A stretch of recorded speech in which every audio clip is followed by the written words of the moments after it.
بسم اللہ الرحمن الرحیم۔ ناظرین گرام، جس طرح سے پاکستان بھر میں مختلف طلبہ تنظیمیں اپنا اپنا پیغام لے کر پھر رہی ہیں، ہر ایک کی اپنی دعوت ہے، ہر ایک کا اپنا مقصد ہے،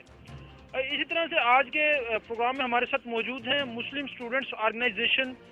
پاکستان کے صوبائی رہنما محترم بلال اکرم صاحب، اور ان کے ساتھ ایم ایس او لاہور کے ذمہ دار عبد الماجد صاحب یہاں پر ہمارے ساتھ موجود ہیں۔ ہم ان سے آج کے اس گفتگو میں یہ جاننا چاہیں گے کہ ایم ایس او پاکستان کی جو بنیادی دعوت کیا ہے۔ بہت ساری دیگر طلبہ تنظیمیں بھی موجود ہیں، لیکن ایم ایس او پاکستان ایک جو پیغام کو خاص ایسی چیز بتائے جس کی وجہ سے طالب علم ان کے ساتھ جڑے۔ جی السلام علیکم بلال صاحب۔ وعلیکم السلام۔ بنیادی طور پر مسلم اسٹوڈنٹس آرگنائزیشن کی جو دعوت ہے یہ غلبہ اسلام اور استحکام پاکستان کی دعوت ہے، یعنی میں اس کو بالکل سمپلیفائی کروں تو وہ یہ ہوگا کہ ہمارا جو آج کا نوجوان ہے، جو اسٹوڈنٹ ہے،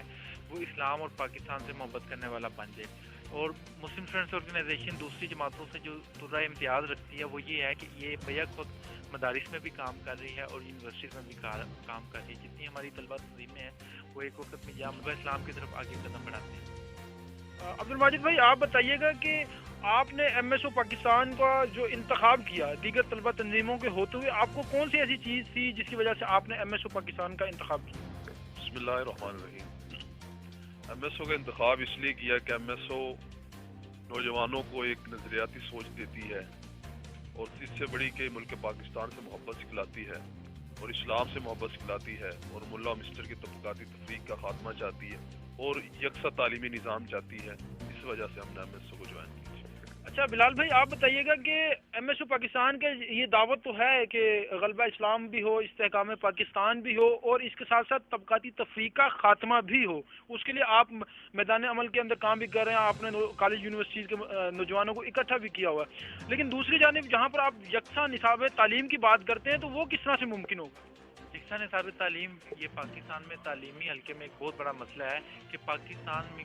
کل 50 کے قریب نصاب تعلیم چل رہے ہیں۔ ریگولر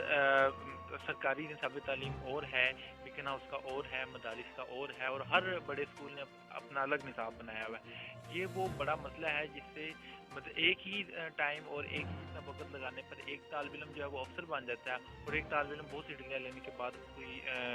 کچھ بھی حاصل نہیں کر پاتا، جس کی وجہ یہ ہے کہ الگ الگ نظام تعلیم رائج ہے۔ جب پوری قوم کا ایک نصاب نہیں ہوگا تو پوری قوم میں فکری وحدت نہیں ہوگی۔ میں محسوس چاہتی ہے کہ جب تک ہم اپنے نصاب ایک نہیں کریں گے اور ایک قومی نصاب تیار نہیں ہوگا تب تک پاکستان میں تعلیمی مسائل حل نہیں ہو سکتے۔ اچھا آپ بتائیے گا عبد الماجد صاحب کہ ایم ایس او پاکستان یکساں نظام تعلیم کے لیے کوشاں تو ہے، لیکن یکساں نظام تعلیم کو رائج کرنے کے لیے کہ سب سے جو بنیادی چیز وہ اردو زبان کا نفاذ نہیں ہے، اس حوالے سے جی ایم ایس او آپ کے سوال میں کچھ یہ ہے کہ جی کردار کس طرح ادا کر رہی ہے، تو ہم نے اس کے لیے مختلف وزیر تعلیم سے بھی ملاقات کی ہے اور مختلف علماء حضرات سے بھی ہم نے رابطہ کیا کہ ایسا کوئی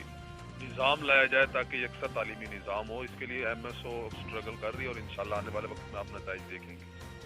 جی بہت شکریہ۔ آج ہمارے ساتھ موجود تھے مسلم اسٹوڈنٹس آرگنائزیشن کے ذمہ داران جو اس حوالے سے گفتگو کر رہے تھے کہ دیگر طلبہ تنظیموں کی موجودگی میں بھی ہم پاکستان کے استحکام اور اس ملک کے اندر جو ہے نفاذ اسلام کے لیے کوشاں، اور اس کے ساتھ ساتھ ہم پاکستان کے اندر ترقی پسند معاشرہ دیکھنا چاہتے ہیں جس کے اندر ملا اور مسٹر کی طبقاتی تفریق کا خاتمہ ہو جائے اور پاکستان کے اندر یکساں نظام تعلیم رائج ہو جائے، جس کی وجہ سے تمام لوگوں کو ترقی کے برابر مواقع میسر آ سکیں۔